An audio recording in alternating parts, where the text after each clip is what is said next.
What's shaking back? Birdman here. Welcome to Birdman Reacts. Ladies and gentlemen, we're going to have some fun today. Are you ready? Well, let's go then.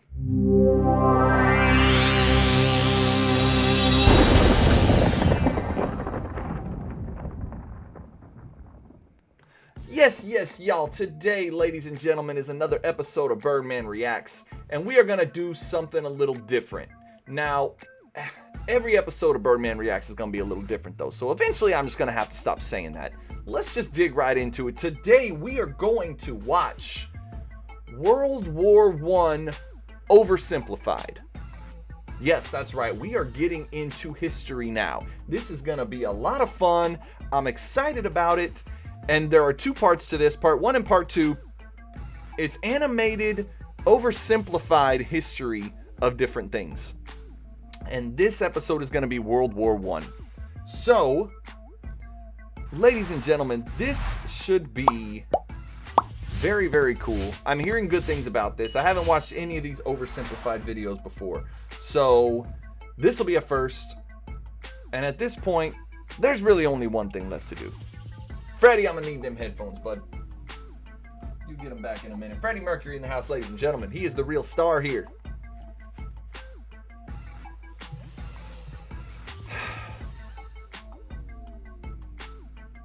I can't. Ladies and gentlemen, let's get it. The world of 1914, a time of modern technology, culture, and fashion. Charlie Chaplin. Truly the height of civilization. Let's have a war. Everyone knew a big war was coming. France wanted some stuff back that Germany had taken from it. Germany wanted to take more of everyone's stuff, and they were building a big sexy navy that was making the British uncomfortable. These two empires thought they were really cool, but lots of different people who lived there didn't think it was so cool. And some of them had even been declaring independence with help from Russia. Everyone was talking about each other behind each other's backs, throwing the fact that military technology had come a long way since the last major war. So what you're looking at is kind of a lot like what we have going right now.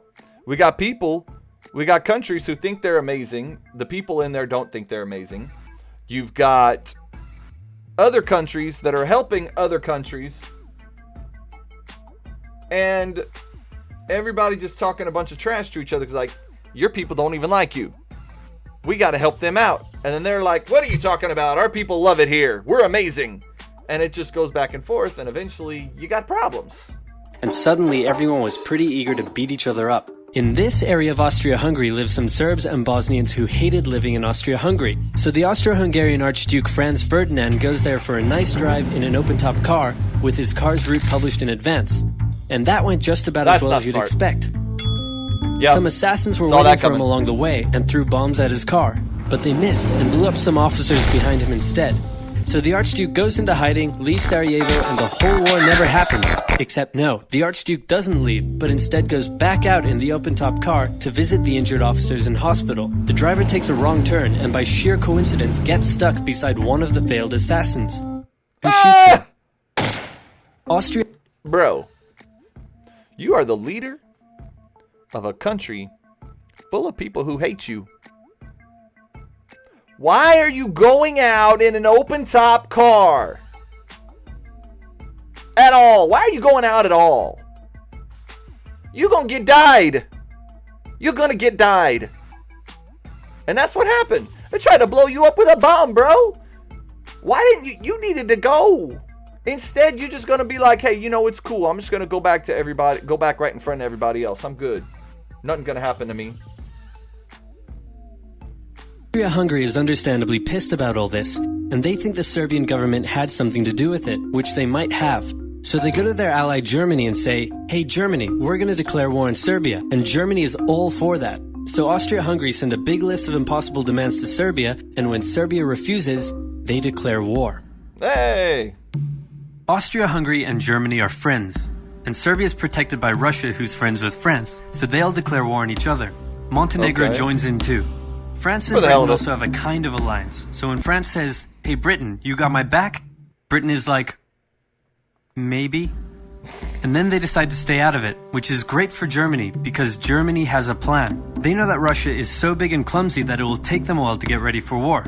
So with this guy in charge, Germany will send all its troops into France at lightning speed while Russia's getting ready, defeat France, then move all the troops to Russia and defeat Russia, and then we all speak German and eat Pfefferpottast every day. Just one problem. France has I'm German, loads of but I don't forts want and nothing to do defenses with along that. its German border, and Germany can't waste any time fighting them, so Germany decides to go around them through Belgium. Oh. Belgium is neutral, but Germany wants to march 750,000 troops through it to get around France's defenses. They're hoping Belgium will just kind of sit down and shut up, but they don't. They fight back. There and you they're go. pretty good too, Get it. so they slow the Germans down.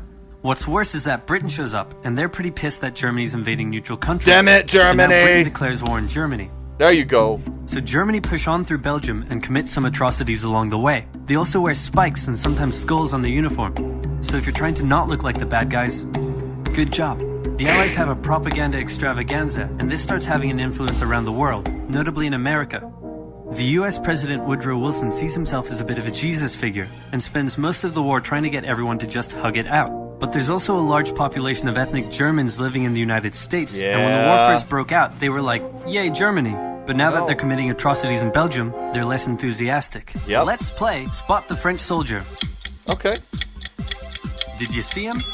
Easy, right? He's wearing a bright blue uniform with red trousers. And do you know who else spotted him easily too? The Germans. So when the French were slowly marching in columns through the countryside, the Germans easily tore them to shreds with their giant guns. All the nations involved in this war went in with an old school war mentality. Did anybody know anything about war at this point? Anybody? It's about living. You do what you can to live, to fight for your country. Because if you're gone, that's one less person that can fight for your country. I don't. Let me just walk right through here to where people kill me.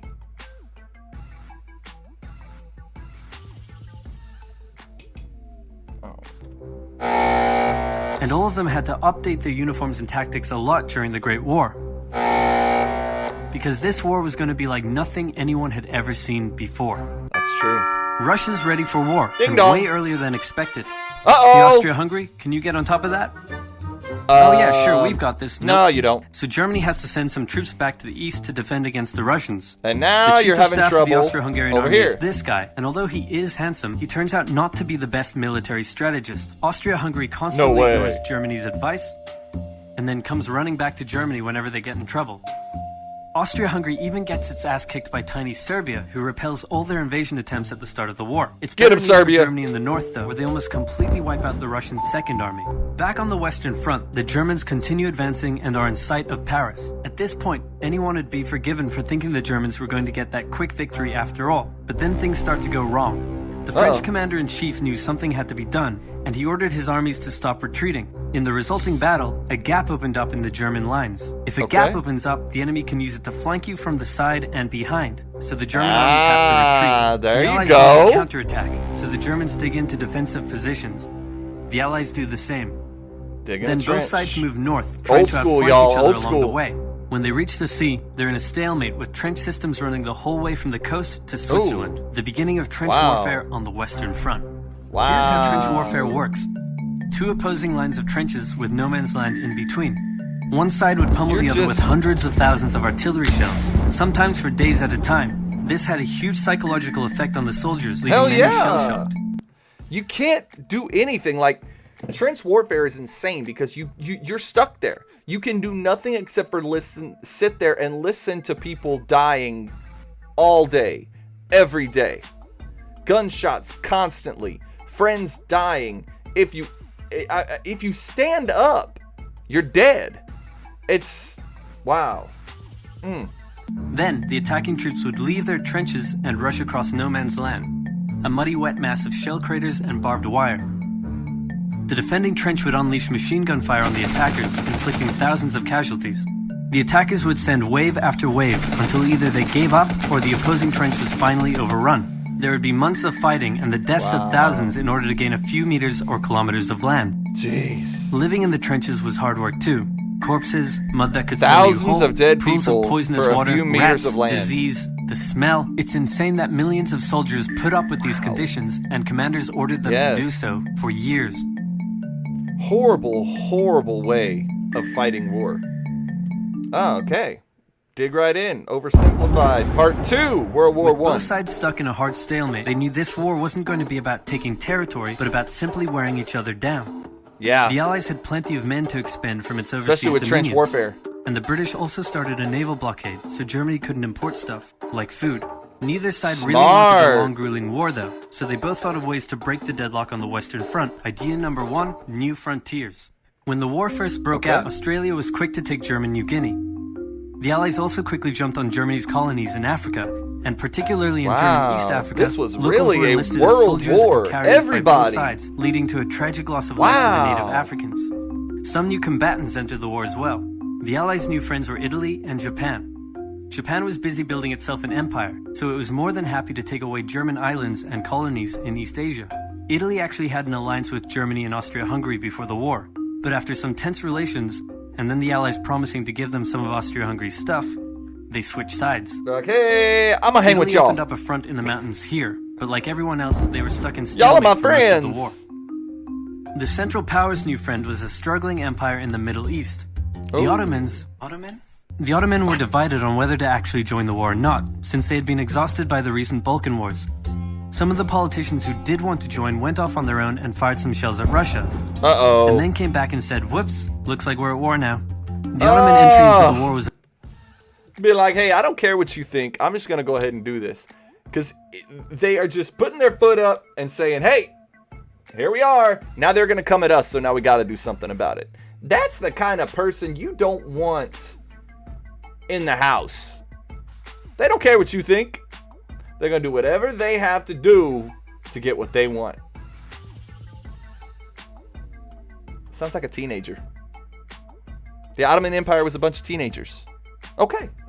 Well, not a bunch, but some of them. Okay. Was of particular concern to the British, since the Middle East was full of oil, and Britain wanted all of that oil. Yeah. First, the Ottomans tried to attack Russia in the Caucasus Mountains, but they weren't prepared for the cold, and many of them froze to death. Then they crossed miles of desert to take the Suez Canal from the British, but that failed too. Then the Allies tried to take the Dardanelles at Gallipoli in a long and hard trench warfare campaign, but that also failed. The Ottomans blamed their initial losses on the ethnic Armenians living within Ottoman territory, and the resulting Armenian genocide led to the deaths of 1.5 million people. Then the Germans sent spies into Afghanistan to try to convince the Arab tribes there to rise up in jihad against the British and attack India. But that plan failed, partly because the spies got bored, brewed their own alcohol, and got drunk, which is a bad thing to do in Afghanistan. I'm going to send you guys to Afghanistan. I want y'all to talk them into fighting, the British. You got it, boss. Oh, here we are in Afghanistan. Where is everybody? Let's talk to them later. Let's go drink. We want to get drunk and act stupid. Then they'll really like us. No, they're going to hate you. And they might just hate you. They might just fight your country just because they don't like you. Good Lord, people need to learn to pay attention. Read the room. All these new frontiers hadn't done much to change the war. Aware that the Allies had more men and supplies than them, the Germans knew they had to do something to break the stalemate. Before the war, there was a big conference that set out the rules of modern warfare. No chemical weapons, no killing civilians. Basically, don't be jerks. The Germans held a meeting and decided to be jerks. Let's be assholes. Zeppelin air raids commenced over British cities. They also started attacking the Allied trenches with chlorine gas, and they used submarines to sink civilian ships. One such civilian ship was the Lusitania, which had 159 Americans on board when it was sunk, further swaying U.S. opinion against the Germans. I heard about the Lusitania. Not to be completely unfair to the Germans, the Allies also engaged in chemical warfare soon after, and they had been hiding anti-submarine weapons on their civilian ships, which let the Germans justify their attacks. Meanwhile, Austria-Hungary still hadn't dealt with Serbia, so the Central Powers enlisted some help. Bulgaria wished it was bigger and was still bitter about losing the Second Balkan War. The Central Powers promised to make all of Bulgaria's wildest dreams come true if they helped, so they signed on, and together they knocked out Serbia. The Serbian troops retreated through Albania, which was neutral but had some ties to Austria-Hungary. So Austria-Hungary entered Albania in a friendly invasion to chase down the Serbians, many of whom escaped by sea. It's 1916. What is a friendly and a lot is invasion? happening. As if they didn't have enough enemies already, Germany added one more to the list. Portugal had been getting a bit chummy with the Allies behind the scenes, and Germany didn't like that one bit.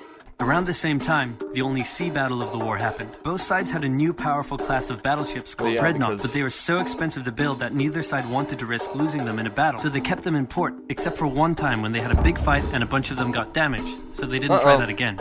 Yeah, the UK let's started leave that alone. conscripting men to the army, so they had plenty of reserves, which is just as well because the Western Front was about to get brutal. The longest and one of the bloodiest battles of the war started when the Germans launched an attack around the French city of Verdun. The French defended it desperately, leading to hundreds of thousands of casualties. Under pressure, the French called on its allies to do something to draw the Germans' attention away, so the British started their own long and brutal fight, the Battle of the Somme, with 60,000 British casualties on just the first day. It was also here that the British first used one crazy... Think about that. 60,000 people dead in one day. And that was in the early 1910, 60,000 people in the first day died in that war. Wow, in that battle. That's wild. A brand new piece of sci-fi technology. The Russians had been getting pushed back further and further into their own territory, but in response to the French call for help, they began a huge offensive. They did really well until they ran out of supplies and got stuck. Seeing how well the Russians had been doing, Romania decided now would be a great time to jump in and win the war. And then they got pounded. The Greeks were fighting amongst themselves about whether to join the war or not. The king liked the Central Powers, while the Prime Minister wanted to join the Allies. After a brief national schism, during which the country split into two, the king finally abdicated and the country reunited. With Allied help, they began a new offensive. In the Middle East, Russia was pushing into Ottoman territory from the north. The British had also made a landing in Mesopotamia to protect Persia's oil fields. There you go. And they'd also sent a small army up the Tigris River to try to take Baghdad. But the army got sieged in the town of Kut along the way, and eventually surrendered. A new offensive was launched from the south with all-out desert warfare. The offensive was aided by one famous British officer, better known as Lawrence of Arabia, who helped lead the Arab tribes in a revolt that wreaked havoc on the Ottoman supply lines. By the time 1917 rolled around, everyone was exhausted. There were mutinies in the French army, the German populace was starving, and the war had drained all of Russia's supplies. There was no clear winner, and it was still anyone's war. The only question now was, who was going to break first?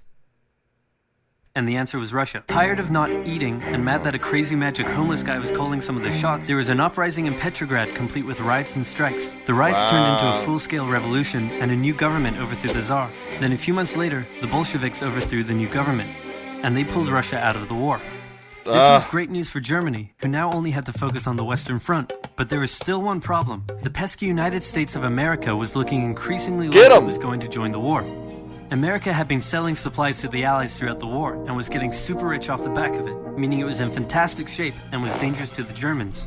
So Germany sent a telegram to Mexico saying, wouldn't it be crazy cool if you guys attacked America? But the British intercepted America knows better than that! Come on! And that was the final straw.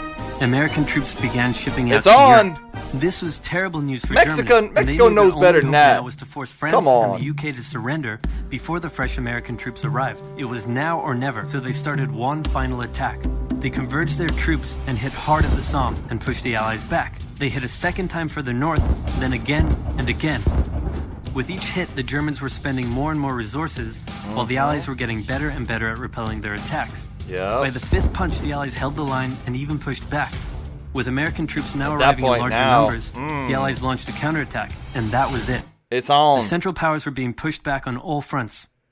Bulgaria collapsed first, followed by the Ottoman Empire, then Austria-Hungary, and finally on November 11th, 1918, at 11 o'clock, Germany surrendered. At the peace treaty, Germany was forced to reduce its military, accept war guilt, and pay the bill for the war. After indescribable suffering and millions dead, the world learned its lesson and never had such an awful war again. Until, for about 20 years. Yeah. That was cool. That was very, very, very, very cool. I really, really, really got entertained by that. I'll be doing more of these oversimplified things. There's a lot of them. There's World War II. There's the French Revolution. There's all kinds of crazy stuff, and they really, really go into detail. I'm kind of excited about the World War II one, although it's really long. I thought about doing that one first, but it was pretty long. So I'm gonna see how you guys like this one. If you guys like this video, like it, Comment below. Let me know if you think you'd like to see some more of these oversimplifieds. I really think they're cool. If you like history, it's a real cool way to break down a period of time. It's animated, it's described well, and it really makes you understand what happened. Very, very cool. I don't know what else to say. I enjoyed the hell out of it. Hope you guys did too. Ladies and gentlemen, follow me on social media. My links are right down here. You can also follow me on my other channel, Birdman's Place, where I do music reactions. Come check me out there. Like, share, subscribe, pass me around. Let's grow. Let's get this going. Let's pick this up so we can have a lot more fun, all right? I'll see y'all in the next video. Much love. Peace. What's shaking, bacon? Birdman here. Thank you for watching this video on Birdman Reacts. If you like what you saw, go ahead, hit that subscribe button, hit that notification bell so you can catch all the upcoming videos. Also, make sure that you watch some of the videos you see on this screen, as well as a playlist of the stuff I put together. Birdman Fam, I love you guys, and I'm going to see you on the next one, all right? Much love. Peace.